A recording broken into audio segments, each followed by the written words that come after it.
ദുഃഖത്തിൽ പങ്കുചേരുന്നു. വനം വകുപ്പ് അടിയന്തരമായ നടപടികൾ സ്വീകരിക്കണം. സർക്കാരിന്റെ ഭാഗത്ത് നിന്ന് എന്ത് തരത്തിലുള്ള ഇടപെടൽ ആവശ്യപ്പെടുന്നു ഈ ഘട്ടത്തിൽ? കുറ്റമുണ്ടായപ്പോഴും സംഭവിച്ചു, ഇവിടെ ഉണ്ടായപ്പോഴും പറയുന്നു അന്വേഷിക്കുന്നുണ്ട് എന്നാണ് വനം വകുപ്പ് വിശദീകരിക്കുന്നത്. ഇത് മതിയോ? തീർച്ചയായിട്ടും പോരാ, ഫലപ്രദമായ നടപടി തന്നെ ഉണ്ടാകണം. വനംവകുപ്പ് മന്ത്രിയുടെ ശ്രദ്ധയിൽപ്പെടുത്തിയിരുന്ന പ്രശ്നം വന്യജീവികൾ ഇപ്പോൾ കേരളത്തിലെ വനങ്ങളിലുണ്ട്. ഈ കേന്ദ്ര വനം വന്യജീവി സംരക്ഷണ നിയമത്തിലൊക്കെ ഒരു കാതലായ മാറ്റം ഉണ്ടാവേണ്ടത് അത് വേണം. ഒന്ന്, മൃഗങ്ങൾക്ക് വനത്തിൽ നിൽക്കത്തക്കവണ്ണമുള്ള സാഹചര്യം ഉണ്ടാക്കണം. വെള്ളം വേണം, തീറ്റ വേണം. അതെല്ലാം വനസംരക്ഷണത്തിൻ്റെ ഭാഗമായി മൃഗങ്ങളെയും സംരക്ഷിക്കാനുള്ള നടപടികൾ ഗവൺമെന്റ് സ്വീകരിക്കും. ഇത്തരം സംഭവങ്ങൾ അവര് വനംവകുപ്പ് പറയുന്നു അവർക്ക് അതിന് ആവശ്യമായ സ്റ്റാഫിന്റെ പരിമിതി. ഇത് സ്റ്റാഫിന്റെ വിഷയമല്ലോ. റിസോഴ്സ് കുറവാണ്. അല്ലല്ല, ഫെൻസിങ് ഏർപ്പെടുത്താൻ പിന്നെ സ്റ്റാഫൊന്നും വേണ്ടല്ലോ. അത് കോൺട്രാക്ട് കൊടുത്ത് ചെയ്യേണ്ട കാര്യമുള്ളൂ.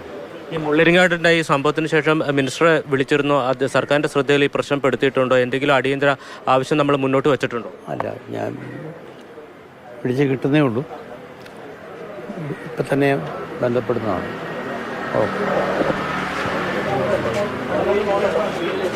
കോൺഗ്രസിന്റെ നേതാവ് പി ജെ ജോസഫ് ആശുപത്രിയിലേക്ക് എത്തിയിട്ടുണ്ട്. അദ്ദേഹത്തിന്റെ കൂടെ മകൻ അപ്പു ജോസഫും ഉണ്ടെന്നാണ് മനസ്സിലാക്കാൻ കഴിയുന്നത്. നേരത്തെ നമ്മളോട് സംസാരിച്ചപ്പോൾ 5 മിനിറ്റിനുള്ളിൽ ആശുപത്രിയിലേക്ക് എത്തും എന്നാണ് അപ്പു പറഞ്ഞത്. അതെ, അപ്പു ജോസഫും കൂടെയുണ്ട്. വളരെ സങ്കടപ്പെടുത്തുന്ന വാർത്തയാണ്. ഒരു യുവാവിന്, ഒരു ചെറുപ്പക്കാരന്, ഏറെ സ്വപ്നങ്ങളുണ്ടായിരുന്ന ഒരു ചെറുപ്പക്കാരന് അവരുടെ ജീവിതം ഈ കാട്ടാന ആക്രമണത്തിൽ നഷ്ടപ്പെടുകയാണ്. സ്വന്തം വീട് വനാതിർത്തിയോട് ചേർന്നുള്ളതാണ് എന്നുള്ളൊരു തെറ്റ് മാത്രമേ ആ യുവാവിനുണ്ടായിരുന്നുള്ളൂ.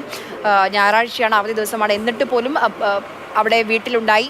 വീട്ടുകാരെ സഹായിക്കാൻ വേണ്ടി ജോലി ചെയ്തു വരികയായിരുന്നു അമർ. അതിനിടയ്ക്കാണ് ഈ കാട്ടാനയുടെ ആക്രമണം ഉണ്ടായത്. പല പ്രശ്നങ്ങൾ അവിടെയുള്ള പ്രദേശവാസികൾ ചൂണ്ടിക്കാണിക്കുന്നുള്ളൂ. അതിൽ ഏറ്റവും പ്രധാനം ഈ ഫെൻസിങ് പോലെയുള്ള ഏറ്റവും ബേസിക് ആയിട്ടുള്ള കാര്യം പോലും ആ പ്രദേശത്ത് ഇല്ല എന്നുള്ള കാര്യമാണ് അവർ പറയുന്നത്. പി ജെ ജോസഫ്, എത്രയും പെട്ടെന്ന് സർക്കാരിന്റെ ഇടപെടൽ, ഫലപ്രദമായ രീതിയിലുള്ള ഇടപെടൽ ഈ വിഷയത്തിൽ വേണമെന്നുള്ള ആവശ്യമാണ് അദ്ദേഹം ഉന്നയിച്ചത്. ഇപ്പോൾ അത്തരത്തിൽ നേതാക്കളൊക്കെയായും അങ്ങോട്ടേക്ക് എത്തിയിട്ടുണ്ട്. എല്ലാവരും ഒരുപോലെ ഒരേ ആവശ്യം തന്നെയാണ് മുന്നോട്ട് വെക്കുന്നത്. പക്ഷേ ഇത് കാലങ്ങളായിട്ടുള്ള ആവശ്യമാണ്. അതിൽ പോലും പരിഹാരം ഉണ്ടാകുന്നില്ല. എല്ലായിടങ്ങളിലും ഫെൻസിങ് ഉറപ്പാക്കുക, ഇത്തരത്തിൽ വനത്തോട് ചേർന്നിട്ടുള്ള ജനവാസ മേഖലയിൽ എന്നൊക്കെയുള്ളത് നമ്മൾ നേരത്തെ നടപ്പാക്കി പോരുന്ന കാര്യങ്ങളാണ്.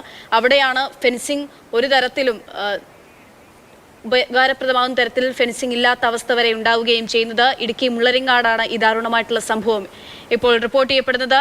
അമർ ഇബ്രാഹിം എന്ന 23 വയസ്സുകാരനാണ് ജീവൻ നഷ്ടമായിരിക്കുന്നത് കാട്ടാനയുടെ ആക്രമണത്തിൽ.